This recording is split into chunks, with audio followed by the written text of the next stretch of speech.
Welcome to my channel, Astral Horrors. I hope you all are doing well. Today, I have brought you a spine-chilling creepypasta story. So without further delay, let's get started with today's story. The fault came in at 4:12, which is the worst time for anything to come in, because it's the hour when you've stopped expecting the night to produce work and you've already started thinking about the drive home. I'd been calibration lead at Meridian 9 for 11 years.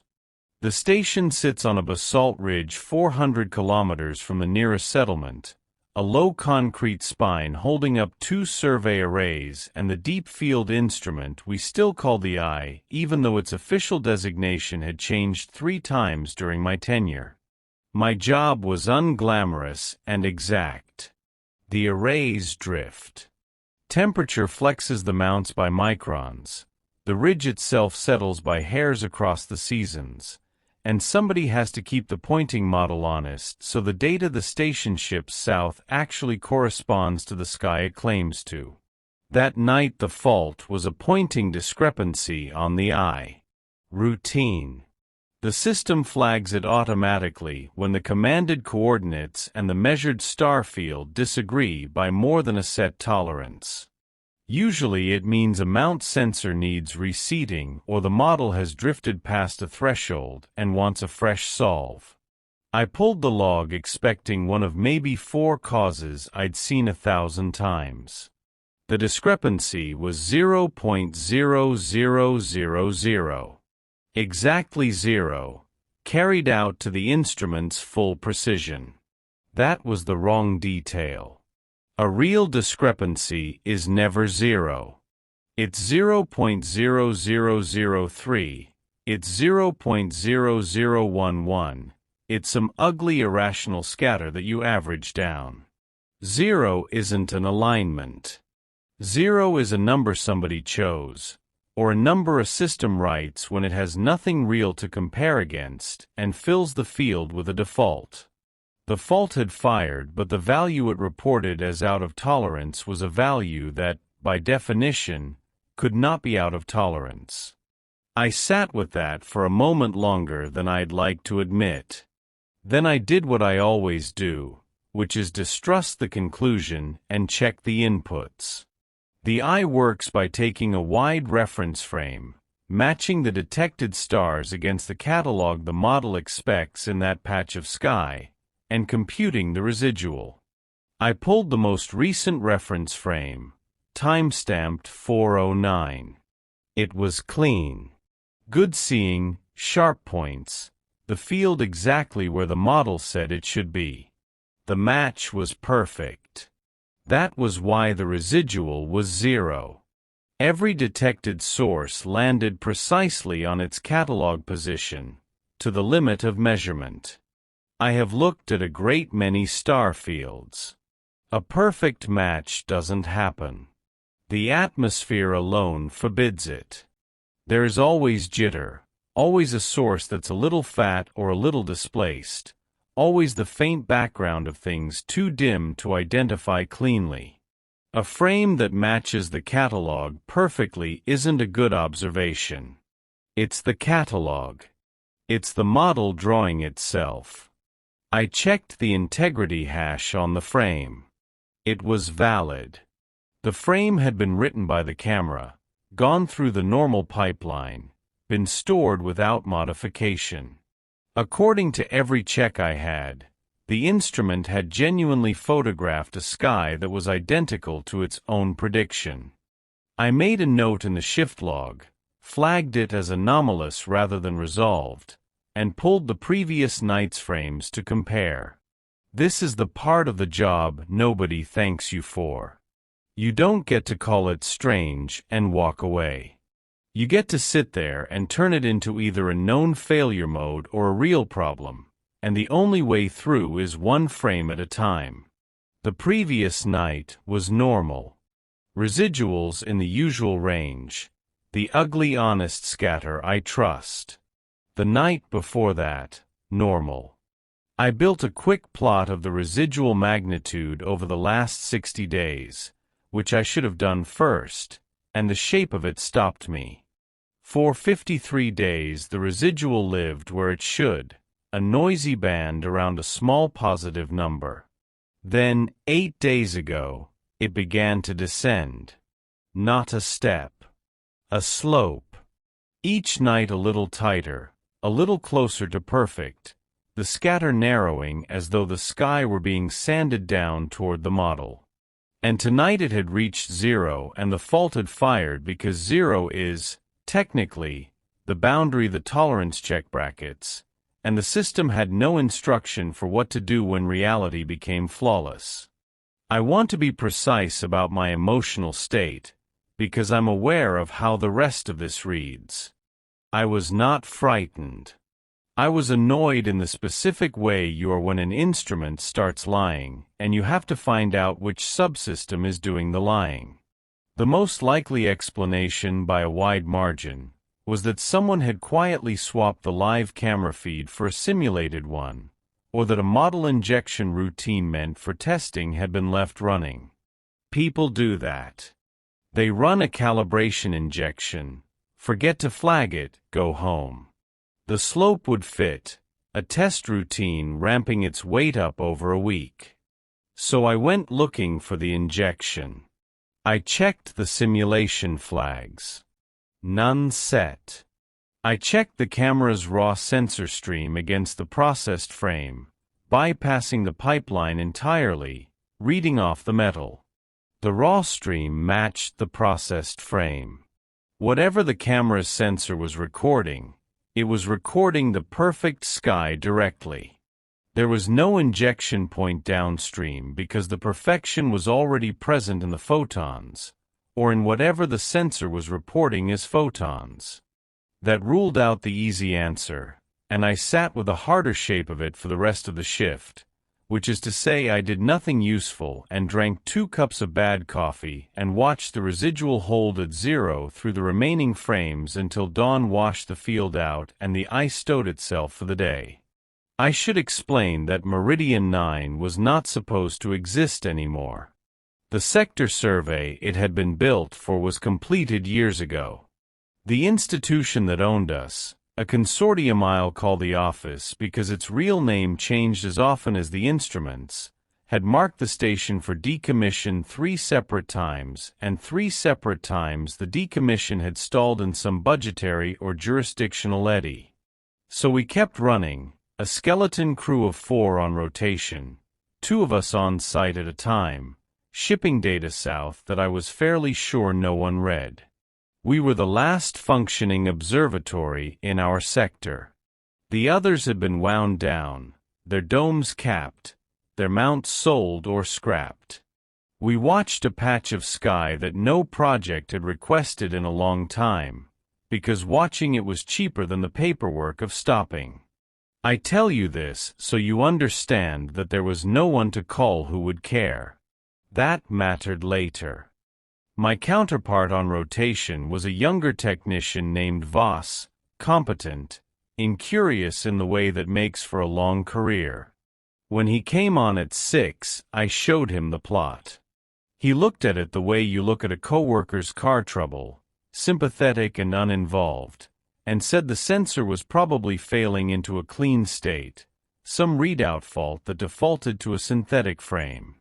It was a reasonable guess. I'd half-formed it myself. It had the great virtue of being boring. Pull the dark frames, I said. If it's a readout fault the darks will show it. Darks are the frames you take with the shutter closed. They record the camera's own noise, its hot pixels, the faint structure of the sensor reading nothing. They're the instrument's fingerprint. A readout fault that synthesized a clean sky would synthesize a clean dark too, or fail to, and either way the answer would be there. He pulled them. The darks were normal. Honest sensor noise, the familiar constellation of hot pixels I'd known for 11 years, the faint thermal gradient across the chip. The camera, with its shutter closed, recorded exactly the imperfect nothing it had always recorded. The sensor was not failing into a clean state. When it looked at nothing, it saw real nothing, grainy and flawed. Only when it looked at the sky did the sky come back perfect. Voss stopped looking like a man being shown car trouble.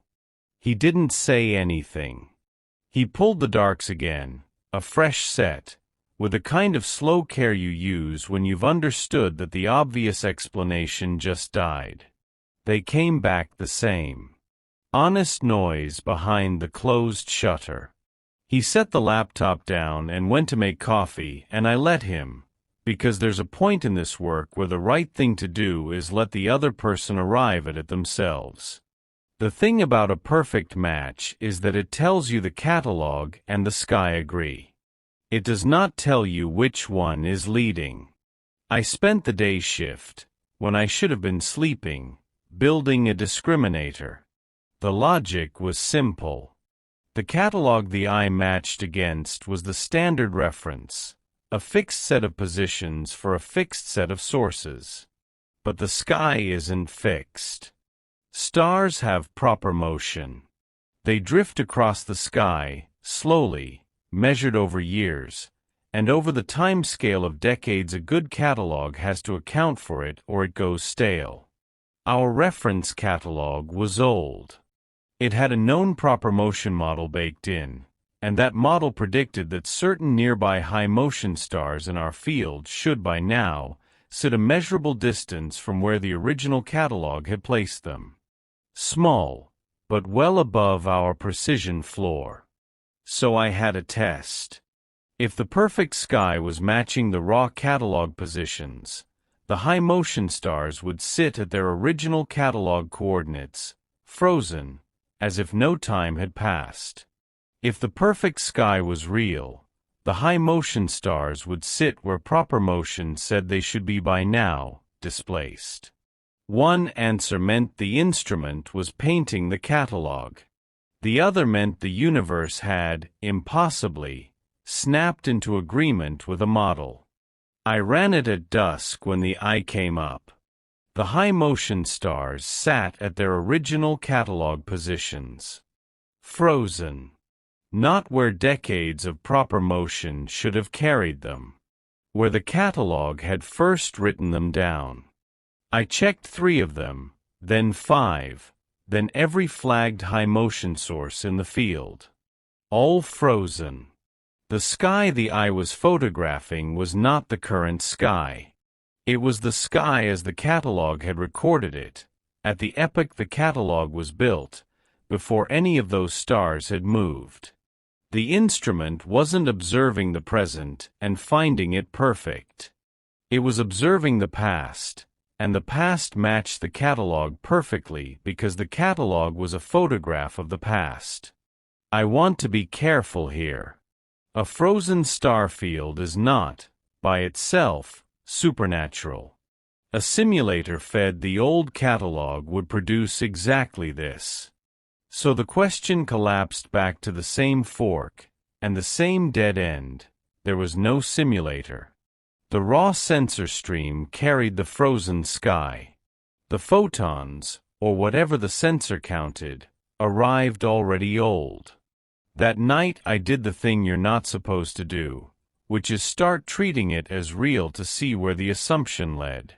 If the light arriving at the eye was genuinely the light of a sky from a catalog's epoch, decades stale, then something had happened to the light between there and here.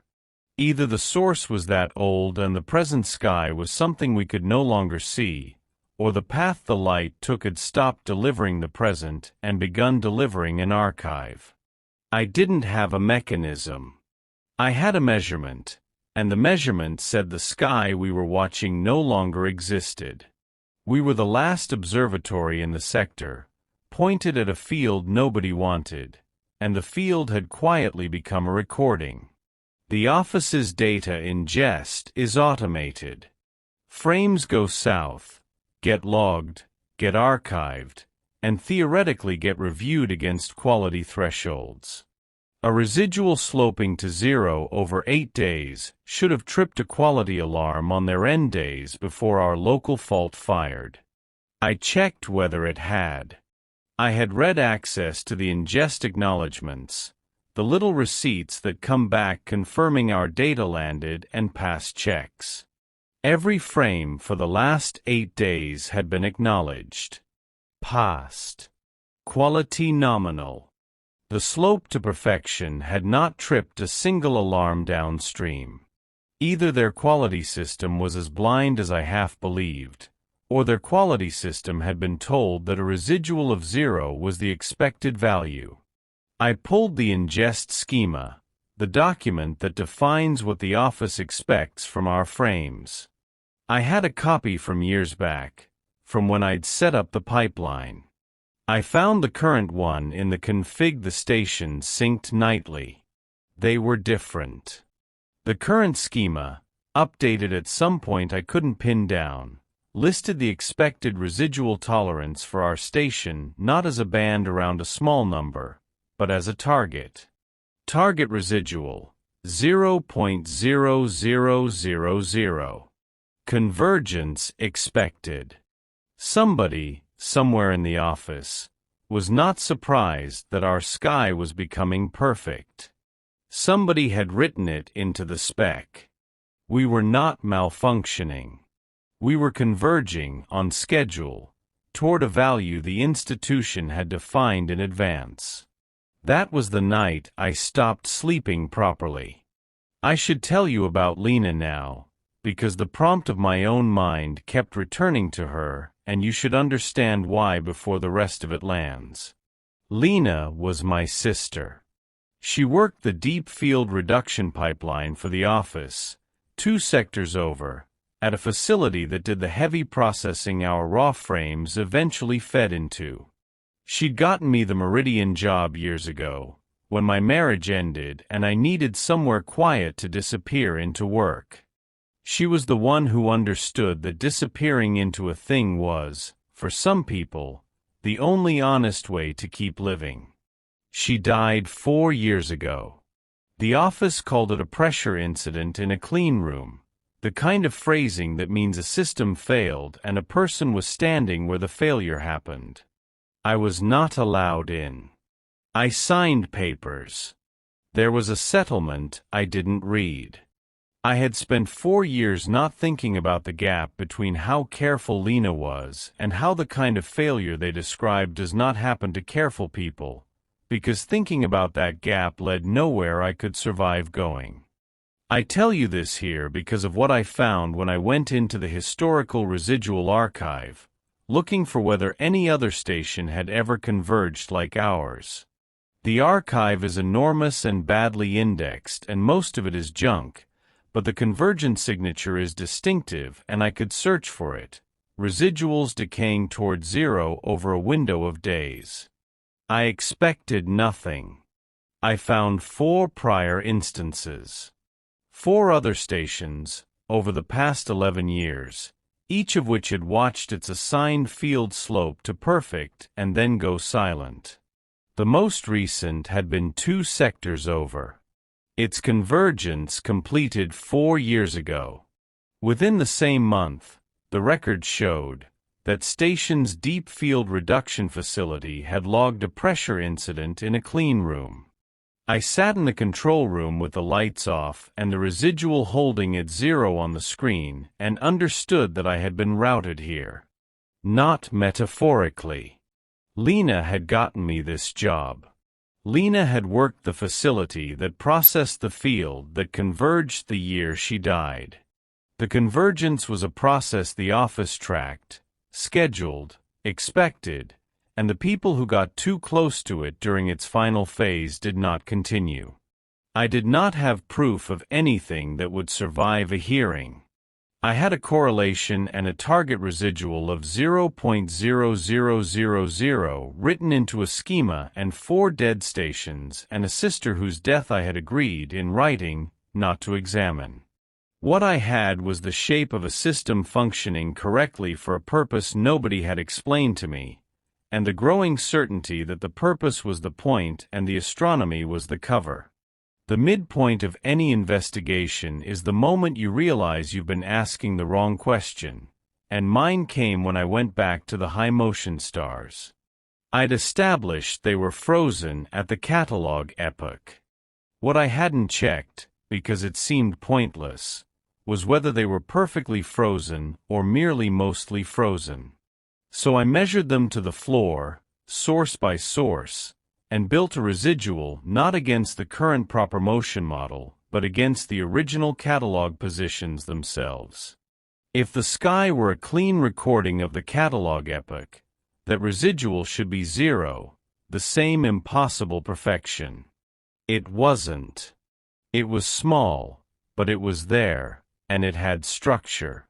The frozen stars were not sitting exactly at the catalog epoch. They were sitting slightly before it.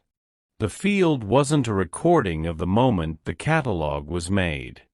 It was a recording of a moment earlier, and when I measured how much earlier and traced it across enough sources, the displacement wasn't constant. It was accelerating.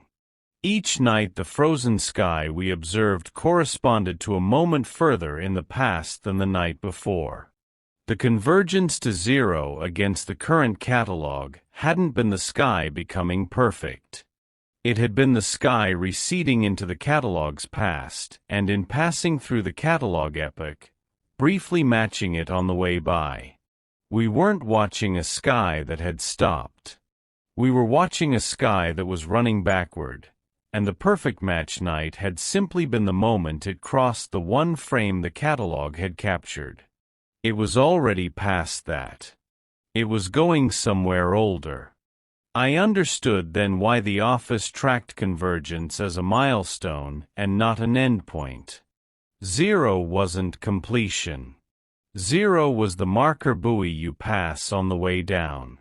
The 4 prior stations hadn't gone silent because they finished. They'd gone silent because whatever the field was receding toward, the observers were not meant to watch it arrive.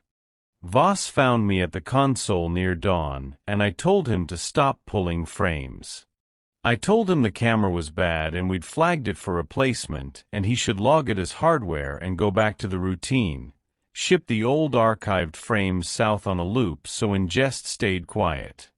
He looked at the screen at the residual against the original catalog with its small accelerating structure, and he understood enough to be afraid and not enough to know of what, which is the worst amount, and he agreed too quickly and left the room. I did not tell him about the 4 stations or about Lena. I told myself it was to protect him. It was partly that. The problem with running the old frames on a loop was that it would only work until the office's schema expected the next convergence milestone, and our loop data failed to provide it. Their spec said convergence expected. A frozen loop holding at 0 would, eventually, contradict the spec just as surely as the truth would, because the spec didn't want 0. It wanted the continued descent.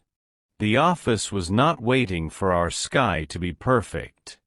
It was waiting for our sky to reach whatever moment in the deep past the recession was carrying it toward, and it had built into its expectations the assumption that Meridian 9 would deliver that moment on schedule. I had 2 real options, and I knew it with the flat clarity that comes after the fear burns off. The first was to do nothing. Let the field recede. Ship the frames. Let the office receive whatever it was waiting for. The 4 prior cases told me what doing nothing cost the observer in the final phase: a pressure incident, a clean room, a settlement nobody reads. Lena had done nothing, or had done something and been stopped, and either way she had not survived the completion of the field she was processing. Doing nothing meant continuing as a functioning component until the system decided my function was complete. The second was to break the instrument. Not flag it. Destroy it.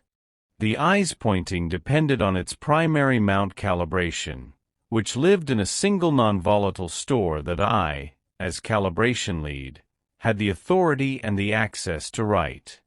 I could corrupt it deliberately, scramble the pointing model beyond recovery, blind the instrument so completely that it could no longer find the field at all.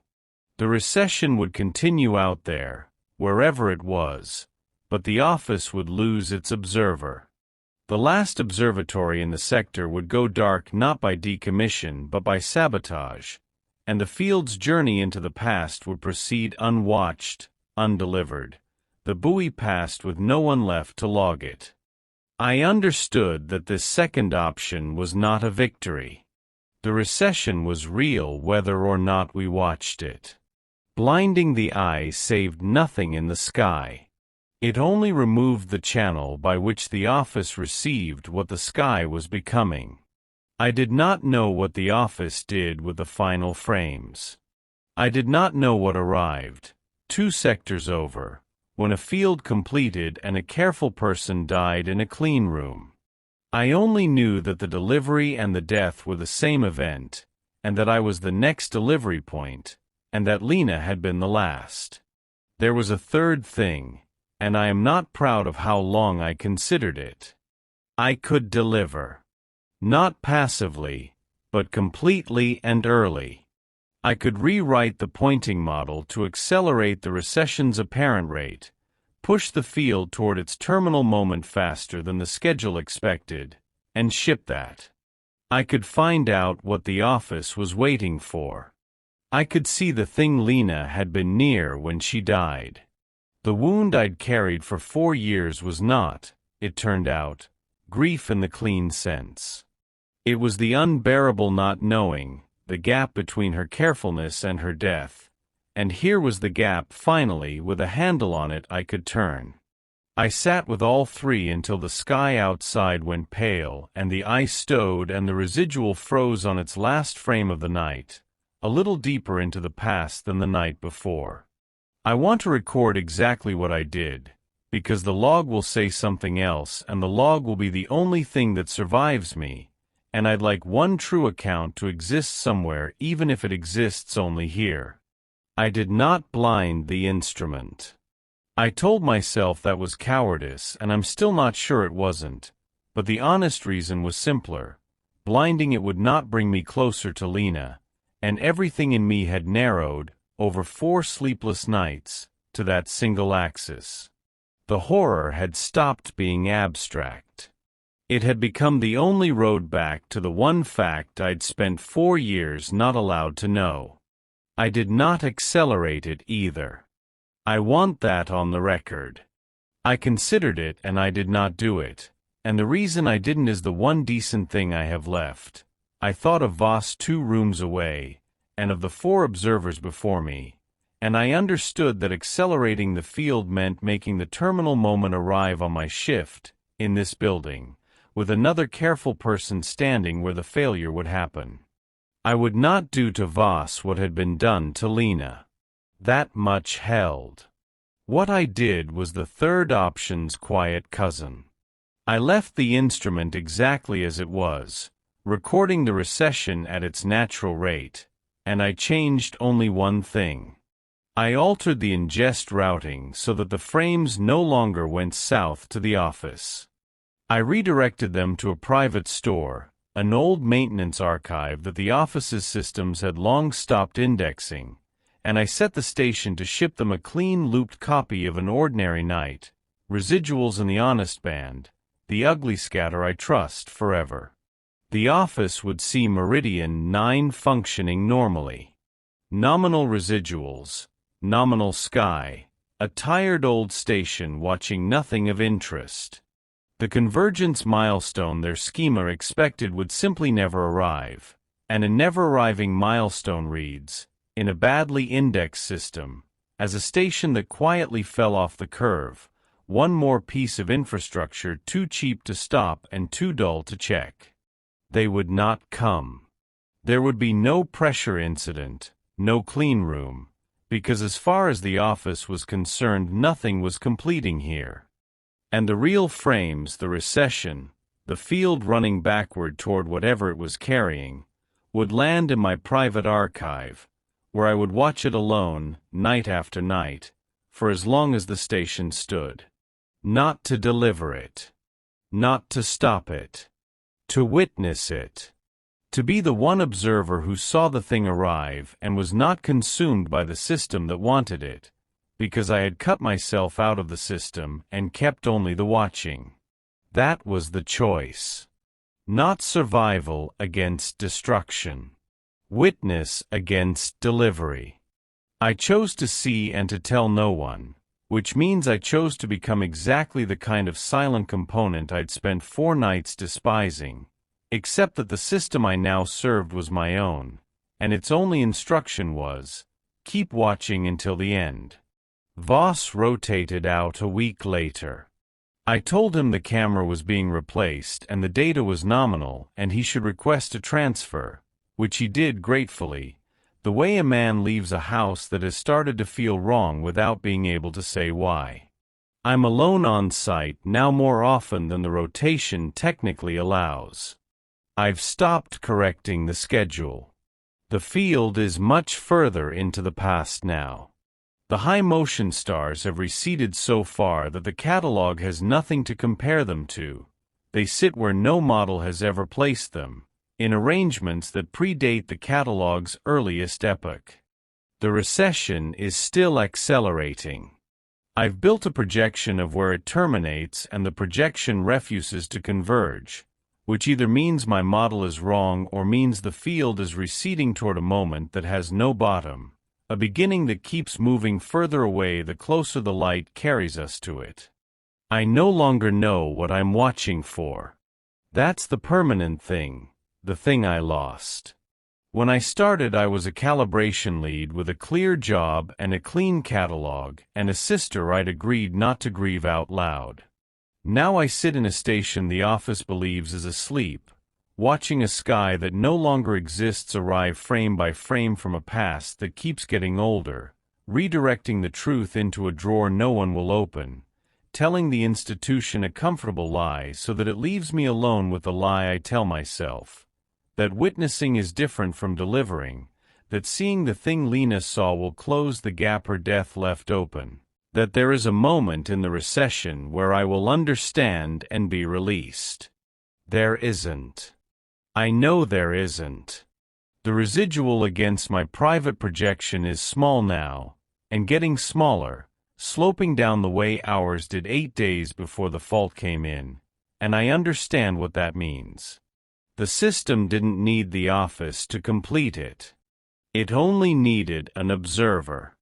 I cut out the institution and kept the watching, and the watching was the function all along. The fault will come in at 4:12. It always does.